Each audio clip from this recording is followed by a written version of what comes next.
A sessão na Assembleia Legislativa do Paraná, que avaliava as emendas feitas em segunda votação do projeto de lei que previa mudanças na Paraná Previdência, mal tinha começado quando a guerra do lado de fora começou. Segundo informações repassadas por alguns deputados, um grupo de black blocs se infiltrou entre os servidores e foi quando o tumulto teve início. As bombas de gás, balas de borracha e os jatos d'água tomaram conta daquilo que até o momento era uma manifestação pacífica.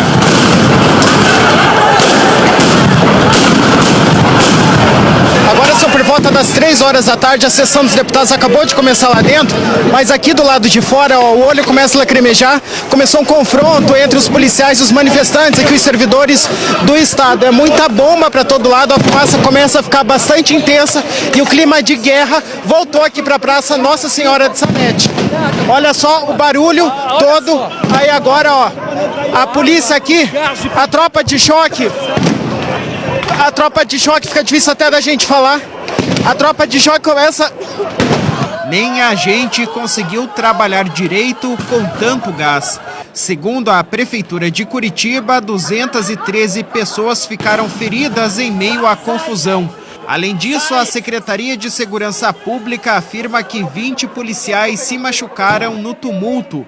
Bombeiros que estavam para ajudar na ordem passaram mal. 7 pessoas foram presas, segundo um balanço da Polícia Civil.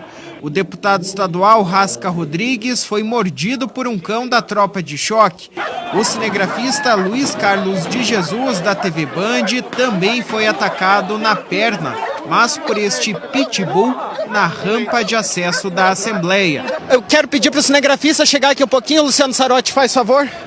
Aqui ó, os cachorros da Polícia Militar onde são, e logo aqui no chão as marcas de sangue do cinegrafista da Band, onde os policiais atacaram, soltaram os cachorros para cima do cinegrafista, ele foi gravemente ferido e agora foi mandado para o hospital. E aqui as bombas continuam sendo soltadas aqui no ar e fica difícil para respirar, para enxergar aqui também. O pessoal está sendo orientado a voltar para o interior do prédio da Assembleia. Enquanto isso, lá na rua, na avenida, o cenário de guerra continua. A polícia está indo para cima dos manifestantes, afastando eles aqui da região da Assembleia Legislativa do Paraná. Bombas, armas, cachorros em cima de professores, de funcionários públicos, de trabalhadores, de aposentados que estão aqui defendendo o seu pão de cada dia. Esse governo não tem mais moral.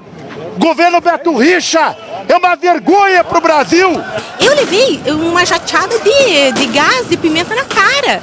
E eu estava ali pacificamente, eu não estava com pedra na mão, não estava denegrindo ninguém, eu estava no meu estado de direito, que é o meu direito de ir e vir numa rua que é pública. Ninguém veio aqui para violência, ninguém veio aqui para confusão. O problema é que o governo coloca um aparato judicial, um aparato de polícias dessa forma e ainda vem com provocação. A comissão do Senado Federal, composta, entre outros políticos, pelos senadores Gleice Hoffmann, do PT, e Roberto Requião, do PMDB, que participaram de uma reunião antes de toda a confusão começar, para conhecer melhor o projeto de lei que visava as mudanças da Paraná Previdência, ficaram indignados com as cenas de guerra que presenciaram fora da Assembleia Legislativa do Paraná. Nós estávamos, inclusive, numa conversa lá, negociando com a Assembleia, pedindo para que postergasse a votação do projeto. Foi isso que nós viemos trazer aqui, junto com o senador Requião, pelo Senado do Brasil, para que desse mais 15 dias para que o Ministério pudesse se manifestar. E quando a gente viu, começaram as bombas, nós não conseguimos chegar. Eu acho lamentável isso, injustificável o que está acontecendo. É uma brutalidade nunca vista na época da ditadura. Soltaram mais de 100 bombas de gás lacrimogênio aqui em cima dos professores. Cachorros, metralhadoras, gente machucada, porque o governo quer meter a mão no dinheiro da Previdência, que é o dinheiro que garante a existência do Estado e o futuro das aposentadorias dos funcionários. O confronto na rua durou cerca de 2 horas. Houve, durante a confusão, a informação de que 2 pessoas teriam ido a óbito, mas a APP Sindicato anunciou que essa informação não procedia. Enquanto a confusão acontecia do lado de fora, No plenário da Assembleia, o projeto seguia em discussão. A votação dele, com 15 emendas estipuladas pela Comissão de Constituição e Justiça da ALEP, começou por volta das 5h30 da tarde. Cerca de 2 horas depois, saiu o resultado da segunda votação. 31 deputados votaram a favor e 20 contra a reformulação da Paraná Previdência. Mas o presidente da Casa, o deputado Ademar Traiano, solicitou uma sessão extraordinária para a terceira votação. Nela foram 35 votos a favor e 16 contra. Na redação final do projeto de lei, 31 deputados votaram a favor e 19 se recusaram com relação a ele. Com a aprovação do projeto, portanto, 33.556 beneficiários com 73 anos ou mais serão transferidos do Fundo Financeiro da Paraná Previdência para o Previdenciário, que é constituído a partir de contribuições de servidores e do poder público também. Ao final da sessão, os deputados fizeram um balanço do dia. A responsabilidade tem que ser assumida por quem tem direito. Em relação ao encaminhamento da mensagem, a responsabilidade é do governo. Em relação ao processo de votação, é da nossa responsabilidade e eu assumo.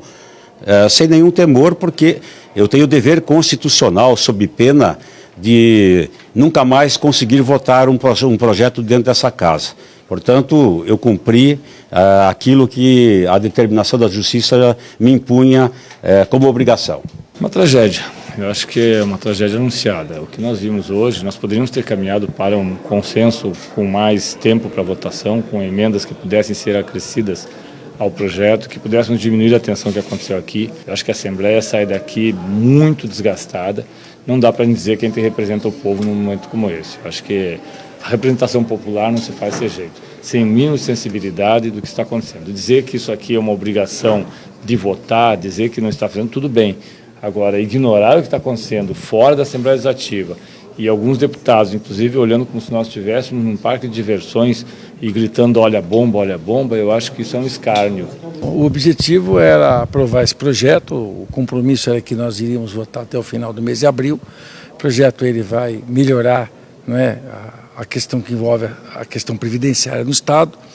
É um projeto que, obviamente, não é, suscitou muito debate, muita polêmica, mas indiscutivelmente com esse projeto o governo vai poder fazer uma melhor gestão do sistema previdenciário. Com a medida, o governo do estado prevê uma economia de 125 milhões de reais por mês e, com isso, ajudar a sanar as dívidas que possui. Por óbvio, nós vamos ter que trabalhar muito para equilibrar as finanças do estado, para poder fazer uma política austera, para equilibrar receita e despesa. E a gestão de pessoal no estado tem que ser muito bem reavaliada. No entanto, para os professores e demais servidores do estado que estavam em greve, o sentimento com este resultado é de derrota. A grosso modo, o que acontece? Veja, se você fizesse uma aposentadoria, isso é descontado no seu salário todo mês, e alguém resolvesse pegar esse dinheiro. Não, agora esse dinheiro é meu, sabe? Isso garante uma aposentadoria digna. Então, é sem sentido isso.